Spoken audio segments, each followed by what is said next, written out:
one sec. Okay, there we go. Started. All right. So welcome, Leslie, to the podcast. How are you doing today? I am doing wonderful. How are you, Cheryl? I'm doing well, thank you. And audience, this is Leslie Flowers, and we're talking today about her journey into coaching and consulting. And it's very interesting. I'd like to give you a minute, Leslie, to tell our listeners how you got started. Well, all right, Cheryl, thanks for having me. I've always been a speaker, and I'm an extrovert, and I majored in drama in college, and I did theater. So I see that now. I can right? see it. So I got very involved in the mid-90s in leadership and transformational technology. Very curious. However, I was always that way. I went to San Francisco State in the 60s and studied philosophy and humanities and drama. So I've always been really curious about the subconscious and what really makes us tick. I don't know, maybe because I needed help myself. And I will tell you that the first time anybody coached me, it was a nightmare because I already knew everything. I was completely uncoachable, completely, in my own point of view, couldn't see anything else. I was rather like a 14-year-old freshman in high school, right? But I dabbled in leadership training and transformational technology between 96 and 2003. And then a few years after that, The Secret came out, which was all about the law of attraction. It was a runaway hit. And I was still working in corporate, and I created a meetup group called the Secret Society. And we met every month, and I led, and we talked about the different people in The Secret. And I love doing this. And then one day, through a series of unusual events, which you would call a coincidence, but which I know now was not a coincidence because I had been asking the question, I landed on Bob Proctor's website. That was late in 2007. Picked up the phone and made a call.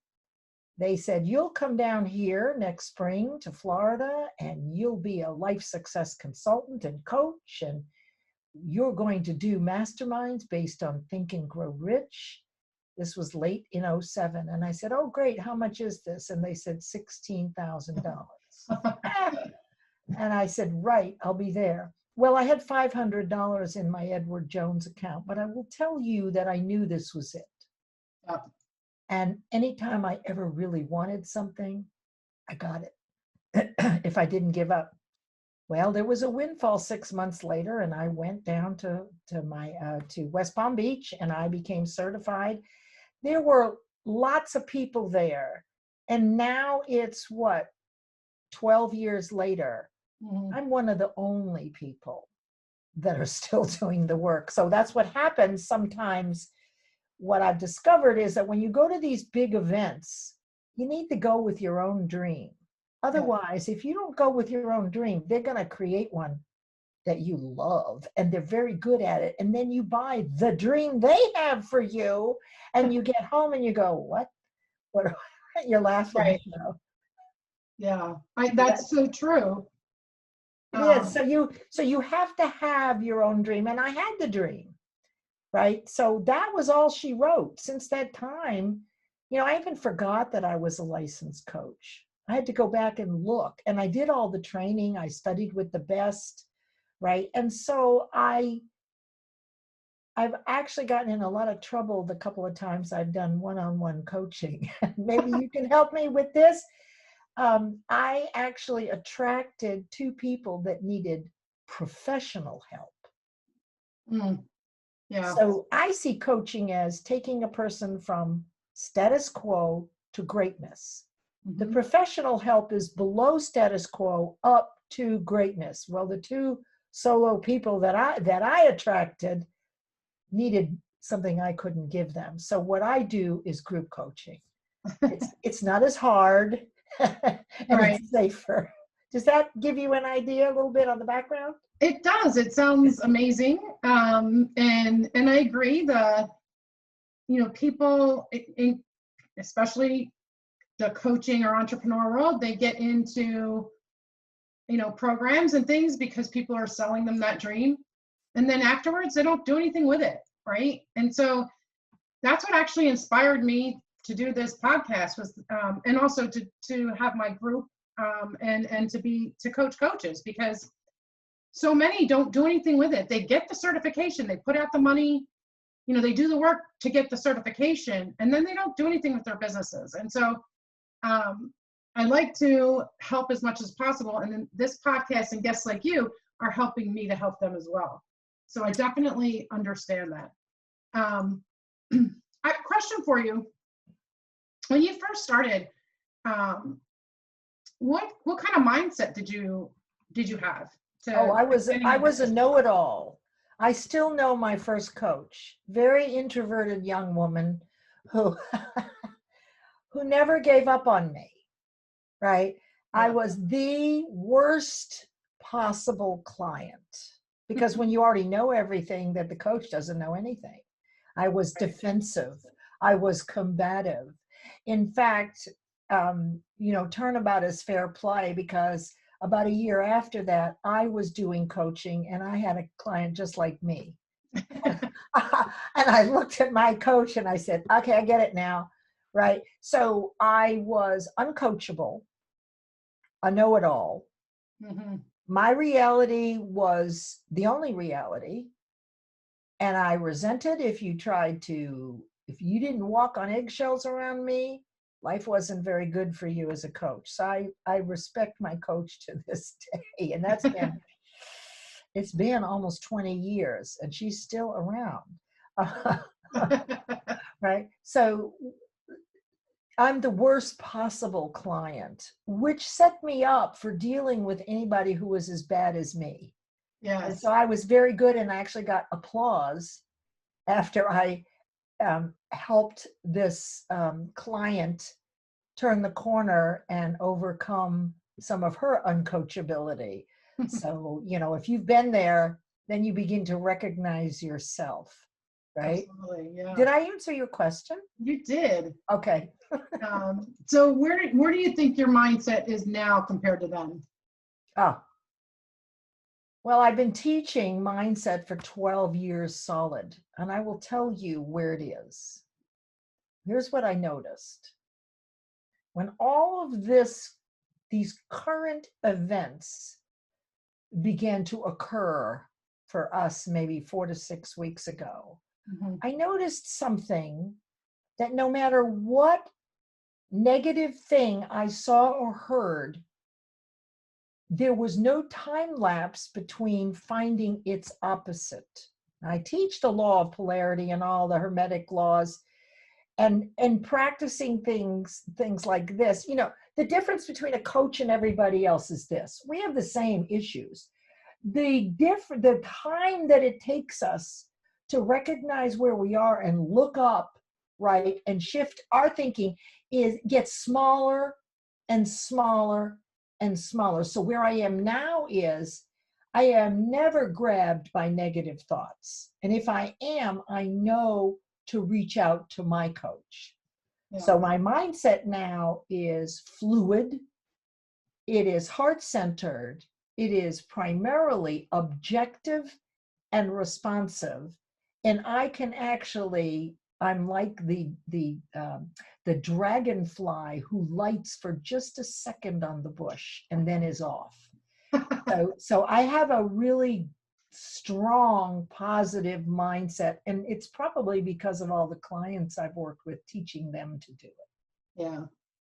So what did you do? So you've taught them, but what did you do to teach yourself to begin with? How did you get into that part of it? Well, the reality of it was there was 2 places. First, when I did all Landmark Education's work, okay, because that's a curriculum for living. And the cool part about that particular technology, the genius in it is these seminars, the 3 months after you do the work. because you know as well as I do, nothing happens overnight. And Right. my clients I have them for a year. And you're not going to make any changes that stick unless you're in a vacuum in less than 6 months, in my view. Right? The reality is, with everything else we have going on, if you're working on one specific thing, it's not the only thing in your life. It took you decades to get in the mess I'm in. So to think that I would be over it in a month or 2 months and 3 months and create a new belief, new confidence in myself around that belief, it just doesn't happen. So that was the first place. What was your question again? So the just the how you got into learning the Okay. yeah. Right. Well, and so the interesting part about Landmark is that a lot of people, I drank the Kool-Aid. Okay. When I was in it, I lost friends because they wanted you to sell. So I sold what I needed to sell in order to pay for my leadership training. Okay. So that's how I learned. And it was very difficult because when you are pressured literally to register people into this program, it's a very unpleasant place to be. Anyway, so that's how I learned. Then with Proctor, right? That was 2008. They gave me the manual to do a Think and Grow Rich mastermind. What I do every single week, and I bought the unabridged audio, and I was working in Durham at the time, so 30 minutes one side, 30 minutes the other side, over and over, because repetition is how you not only learn it, but that it actually becomes, you have faith in it and belief in it. You don't have to think about it again. Yeah. So, so I just did the mastermind. I got 8 people, and I was one chapter ahead of them for a long time. Now, I never charged them the first year because I figured they're giving me their time and I'm getting to practice on them. Right. So by teaching them, I also had to learn it. And I've done over 150 masterminds. I've taught this stuff for 14,000 hours, 6 books, tons of, webinars, everything. I just love it. And so I'm old now. So I'm doing what I want to do. Right. I retired. I'm a half-time entrepreneur and a half-time nanopreneur. Yes. I love that. Unfortunately, I can't do the nana shuttling or the Uber nana work because everybody's sequestered, right? Yes. And we're, for those listening, if you're listening at a future date, we're talking about COVID-19. Oh, yeah. In the quarantine phase right now in April. We just hit April. That's okay, right. so tell me, so that's just really, I love that history and that. Thank you. And I love that you took a year to really learn the craft, learn the mastermind, and you didn't charge at first. So second year you started charging? After 18 months. After I had done about 8 masterminds, I was doing 8-week face-to-face back then. You went different places, or they gathered. I had a 7 a.m. in corporate in my conference room in Research Triangle Park, where everybody gathered at 7 a.m. on a Friday. Can you imagine such a thing? So about a year and a half in, I decided to charge. And you know what I charged them for 8 weeks? $99. Because I was suffering from the lack of deservability that women feel. It's not that we're not able. Right. We're like fish out of water in business, having only been in it really 3 decades. And so I was afraid to charge more. And that's been one of the biggest things in learning over these years. Is the biggest boost in awareness is every time I raise my prices, because I deal with, deservability. And of course I know that I'm great and that people get results. I get all that. Right. I still have that too. Yeah. I still resist. And that's why I have a coach, and coaches need coaches. Absolutely. Absolutely. So Yeah. you kind of have that, what do they call it? Oh my gosh, my mind just went blank. The syndrome, where we don't believe in ourselves. I can't think of the name of it. I know I'm going to think of it. Imposter? Thank you. Okay. Imposter syndrome. I think that kind of, keeps us from flourishing if we give into it. so. Is imposter? I've never really understood what that is. Tell me how you would articulate what is the imposter. For what you just said, it felt like that I feel like I'd be an imposter to ask for more. Yeah. So you don't, well, it's like, who am I to charge that money? Mhm. That's really it in a nutshell, right? Who am I to charge that money? Who am I to Yeah. raise my prices? Yeah. And that affects, and you're right, it affects more women than men, Yep. more female coaches than male coaches, definitely. But coaches in general too. I mean, even men, you have to, I have a male client that we still had to work through some issues. It's just faster and easier for them to get through it than it is for Yes. women. Well, that's interesting you mentioned that, because I met a new coach about 6 months ago, a young man, and we were doing a mini workshop, and it was about how much we were charging, how much we wanted to charge. Oh my God, he started out at $200,000, or, like just this outrageous amount. And I'm looking at my meager $6,000, and he didn't charge 200, let's say 20. But he didn't have any experience.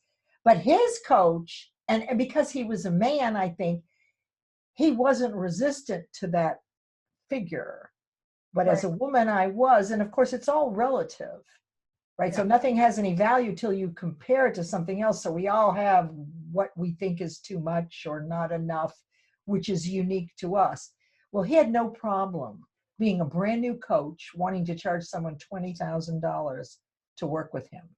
And I'm going, wow. Did he get it? I'm struggling with 6. Do you know if he got that? If he got the 20,000? I don't know. Because the other thing that happens is there's a bunch of, coaches out there, and some are not certified coaches, some are just more consultants. But they sell that dream of $20,000, months for coaches, coming right out the bat. And you know what? A lot of it's unrealistic. I mean, 99% of that is unrealistic. I don't care if you're a guy, a gal, or whatever. You need to have some experience. I'm not going to pay anybody anywhere near that amount of money without experience. And I always have a coach. So anyway, we have to be careful as coaches what we buy into, and we have to make sure that we have that foundation. And well, and we coaches have a bad rap. They're a dime a dozen. Anybody can hang out a shingle. Now, the plus side of that is, like in Europe, you have to have a certification to do these things. Yeah. Right. And do a number of things. I think even, all sorts of trades, if you will, or consulting that we don't need to do here. So it's great that you can hang out a shingle and teach yourself and take classes. What I've found, to your point, is people will say that they're a coach, and very often, if you don't do your due diligence, they're learning on your dime. That's right. That's right. Right. Absolutely. Because anybody can call themselves a coach. And that's why we try to focus in on certified coaches. And I actually advise you to look for coaches that have been certified or trained. Maybe they don't have a coaching certification, but maybe they have, another relevant type training. Then they have the experience on top of that, then you know what you're paying for, and you know what you're going to get into. Yes. Basically. But yeah, definitely the due diligence.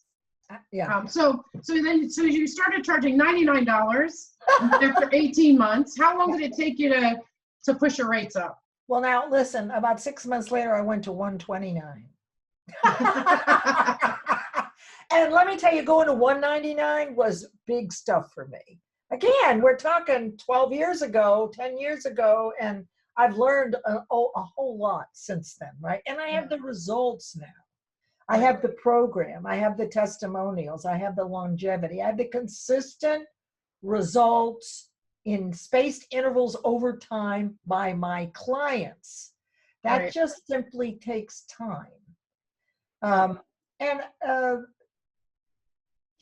even if you are a certified coach, I remember meeting someone who had all sorts of certifications, but she didn't have her own coach. And her emotional intelligence was pretty minimal. So it doesn't mean just because you've done the work, right, that you are going to be good at it if you don't, when I say do the work, do the curriculum, Right. right, and the practicing and all that. But you still are going to be facing the same kind of beliefs and obstacles and fears that anybody else will. So if you don't have a coach, then you may give up. And Yeah. maybe that's why all those people have given up. The same reason why you go to a large event with a personal development guru, just kind of wide open, not knowing why you're there other than to go and have a good time. And you find yourself writing a check that right, and you're Yeah. happy about it, but then it fizzles because it wasn't your dream to start with. Yeah. And I really like that you focus on that, making sure that it's your dream and not somebody else's that you're buying into. I love that. And I tell people, have a specific intention when you go to those things. What is it you're looking for? Have a budget. Make sure that you have got parameters before you step in there, because it's just like what are those guys who do that do the dancing for women? The guy, Chippendale. yes, it's no different what happens in the energy in the room. If you've ever been to one of those, which I have years and years ago, there is a frenetic energy that is like a virus, which moves very quickly. Just read Virus of the Mind by Richard Brody, and viruses move quickly. Yep. Interesting times, right?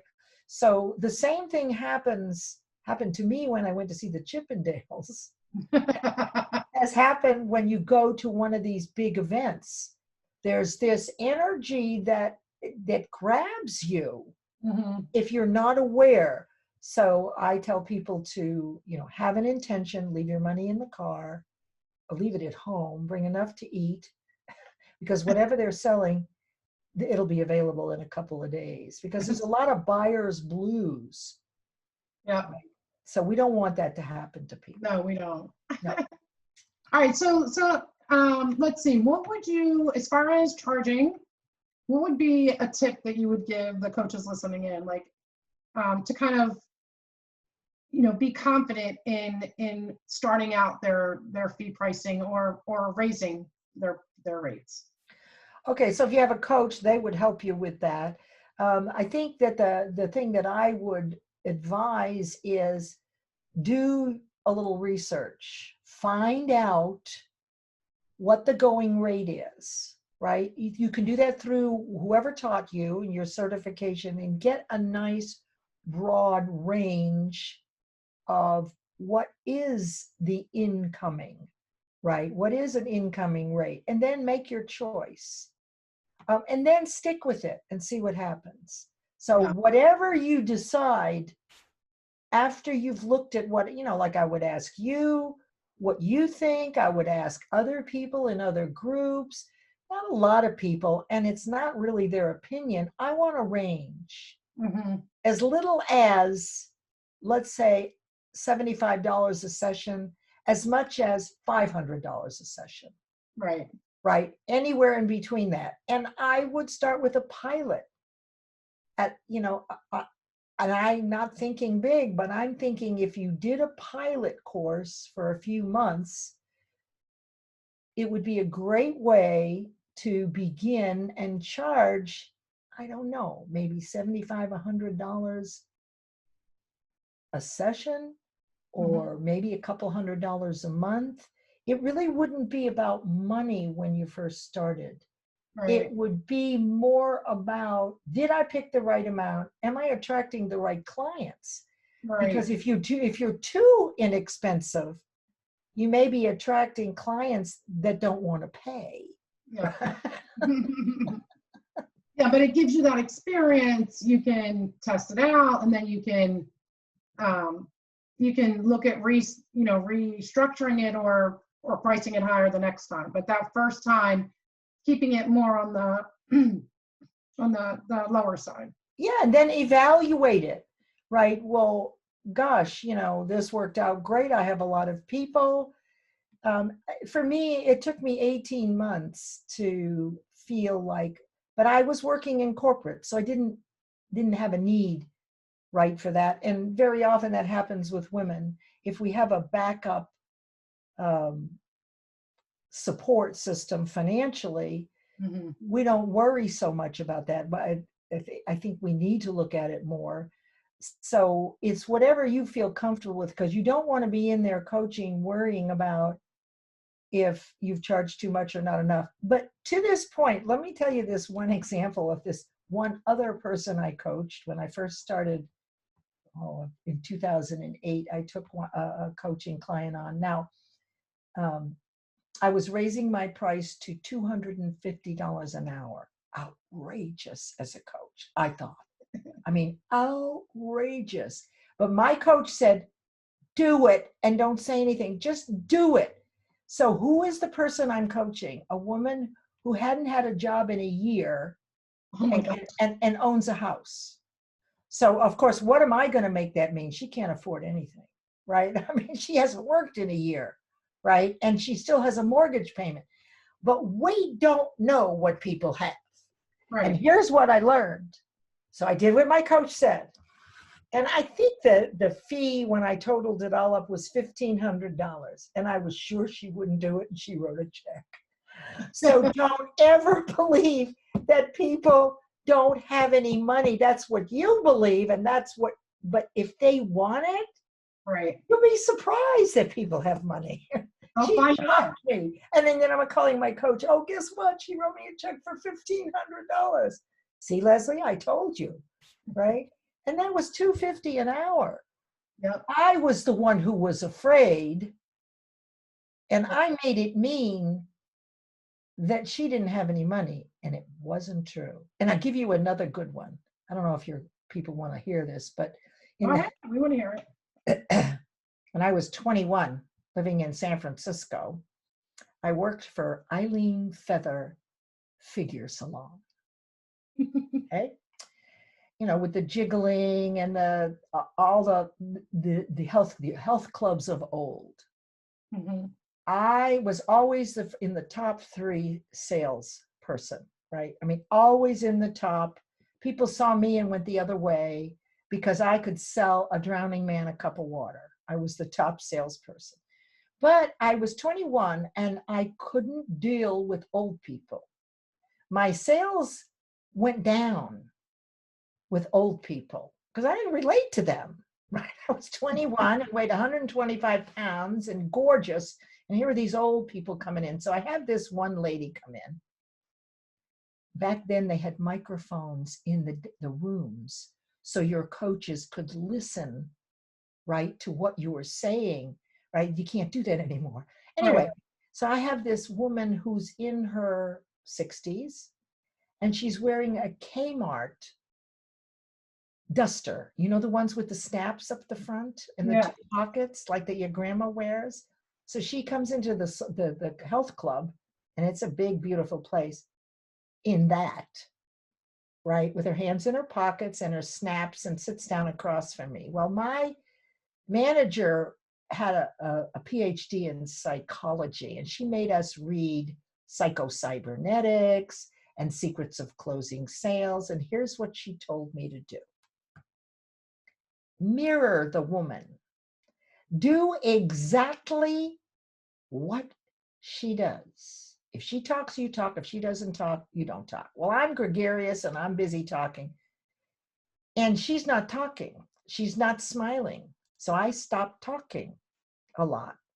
And I didn't smile. And I literally mirrored her. I wasn't mean, but I just kind of took on her persona. And so back then, the most expensive course was $468. So we would start with the 468, then the next one down was 312. We give them a choice of two, right? Because that's the witch clothes. Mm-hmm. Then we work all the way down to $78. That was the smallest program. So we were going to get a sale, right? So I'm in there, and this is how I close. My recommendation is the deluxe program at 468. It meets all of your needs. No smile or anything. However, if you wish, you can take the $312 program and upgrade later. She points to the 468 and pulls out $468 out of the pockets of that duster. Another example, and everybody in the office who was listening, you could hear them hooting and hollering because I just made the biggest sale you could make. This was in 1972, was $468. So the mirroring technique to match the person, and going back to the point, you never know who has the money. Don't think that you know they don't have any money. Assume that they do. Well, I like that. So, thanks for letting me share that. Yeah, no, I love that. So what would you tell somebody that's having difficulty getting clients? Well, I would say join a networking group or a women's group, particularly a women's group. Now, a little hard to do right now because we are not gathering together as we used to. It still can work through Zoom sessions. You want to speak at every women. If you join a women's group, like there's 2 in our area that have a lot of chapters. Mm-hmm. So if you're a member, you get to go around and speak to the other chapters and your own. So they actually get to know you. Mm-hmm. But that is the way that you start getting clients, is presenting yourself, visiting more than once, right? And connecting with that group of women or men. I shouldn't say women. Pick one. We're both men and women on the show, but yeah. So I like that. So speaking and networking in-person events, not necessarily always online, but of course now we're looking at online. It's a little different, but it's still the same principle because these women's groups are now meeting online. Yeah. And you still would have the opportunity to present. Now you would be presenting on Zoom, but the point is that inside this women's group network, there's an opportunity for you to go to all the different chapters and do a 20-minute presentation, get to know them, right? And then they'll come to your chapter. So it's not a fast thing, right, in terms of getting clients, but you're going to spend at least 6 months, if not more, letting people know you. Yep. Right now, in addition to that, I think you could use social media.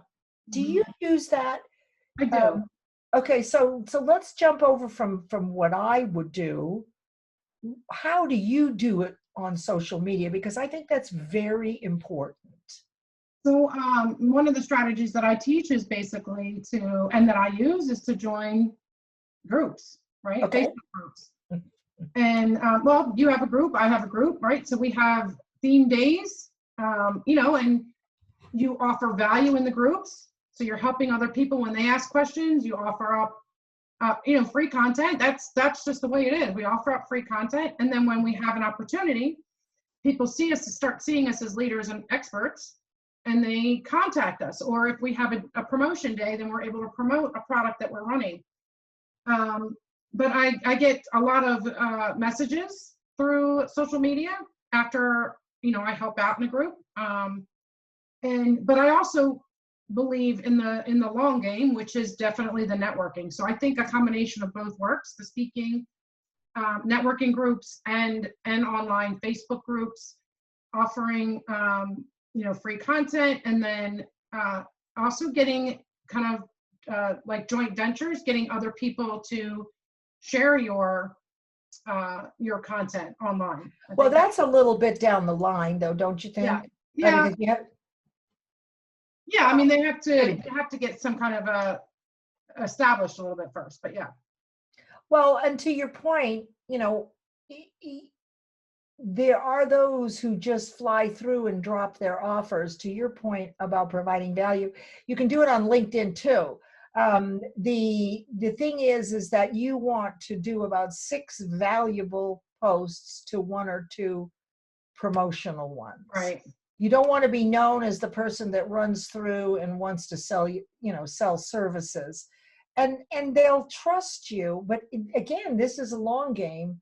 Mm-hmm. You have to be willing to be consistent, and don't spread yourself thin. Identify a couple of groups like Cheryl's group, right? And work in those groups rather than kind of spraying your value everywhere.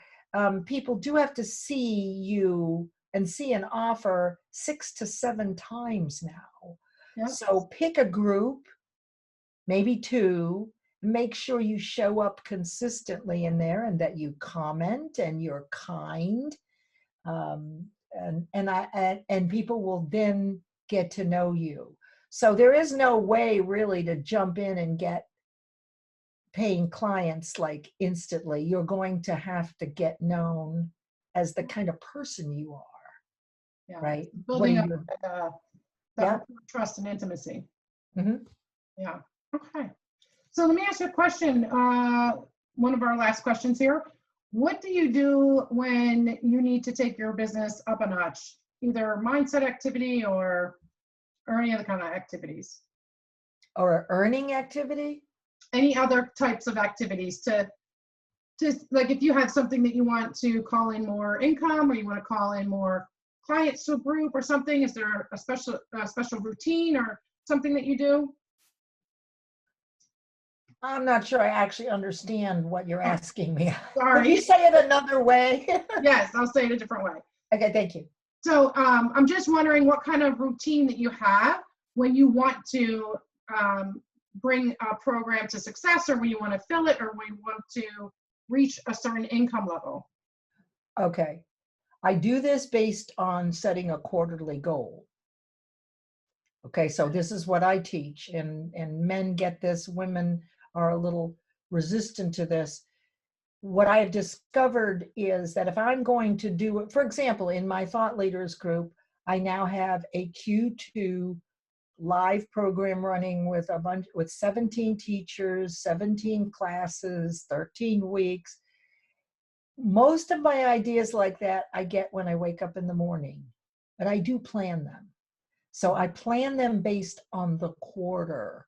So this quarter I decided, my mastermind opens up next week, and I decided early in March that I was going to do this program. So the way I do it is that I set it as a goal whenever I create a new program. Does that answer the question? So you're setting an intention and a goal around it, and then you do it. Well, and then I've got 3 months to do it. Yep. And I begin with the end in mind. Thanks, Covey, for that one, right? And I go, back, reverse engineer it. What do I need to do each week so that I'm not painted into the corner the last week? Yeah. Which I've done, right? So anything like that, my focus is on one thing every quarter, business. And then 1 quarter a year, it's on personal and balance. So that's how I do it. I don't have a lot of things going at the same time. Mm-hmm. I make a plan. Basically, it's a plan. Yeah. And there's so many entrepreneurs that don't plan. They just kind of do everything off the cuff. And it works for some people, but I think for consistency and longevity, that you definitely have to start to incorporate that planning. And a business plan is good to start with, and a quarterly plan is absolutely good too. So I love that. All right, so we're coming down to the end of our time. What kind of, like, maybe a favorite book or website or resource would you recommend? I know you've mentioned some already, but what would you recommend for coaches or entrepreneurs just starting out? Well, I would have to tell you, Think and Grow Rich. Listen, it's the #2 bestseller of all times. Napoleon Hill spent 20 years getting the answers that what is it that makes us happy, healthy, and wealthy that people have been doing for 5,000 years. The reason it's so successful is that he consolidated and synthesized these success principles. It's the #2 bestseller of all times. All the very big personal development greats, Mm-hmm. that's the source. Mm-hmm. That's where they all began. There's a reason behind it. So I would say, read Think and Grow Rich, but don't read it all. Reach out to me and I'll tell you which chapters to read, because there's a lot of repetition and it's a big book. Mm-hmm. So it isn't necessary to read it all, because the different principles will also show up several times. Right. So I've read that book 85 times. I've studied it. I teach it. I live and breathe it. And everybody that I teach is being successful. And then my mentors, that's Bob Proctor, is known as the Think and Grow Rich expert worldwide, right? That's who I learned from. So there's got to be something to it. So that would be the one. Okay. All right. Wonderful. And then what do you have a way for people, a product or something that you're promoting this month, or an opt-in? Well, let's see. I've got a $10,000 1 hour. No, I'm just kidding. Well, I gave you a link, which you will post. And the link, when this releases, is a program that I created for my clients. And see, I'm in my 27th business quarter, and I was getting great results a few years ago. Everybody was happy, healthy, and wealthy, but the happiness was going away. So they were reaching their goals. They were making the money, but there was something missing. So there was some resentment growing. So we have to be really careful that we check that resentment. And as a result, one of the things I discovered is that we didn't know who our ideal client was. So we were attracting everybody. We couldn't even speak to our ideal client. Well, this was an ideal client like, oh, age 45 to 55, drives this kind of car, likes this kind of clothes. No. So I created a process using the Enneagram, which is the 4,000-year-old precursor to Myers-Briggs, right? And so this process has you determine your ideal client based on your values. It's very fun. So I am giving that away. If you will go through that process, you can use it for your ideal referral client, your referral partner, ideal client, ideal reader, ideal manager. If you'll follow that through, you will be shocked at actually who is your ideal client. And I want to hear when you get that shock. So it's called Finding Your Ideal Client. And that is complimentary. Enjoy it. And then let me know who that is. All right. Awesome. I will definitely be going through that myself. I'm curious now to see it. It's fun. Well, and you can find me on Facebook. I have a group that I would love to invite you to, men and women. Primarily it's women, but I'm letting a few smart men in. I like that. And it's called One Woman's Voice on Facebook, and you'll find me on Facebook and on LinkedIn. Right. So if you like what you heard and you want to connect, let's do it. Awesome. Thank you so much, Leslie. Thank you guys for listening in, and I'll see you next week. Bye-bye.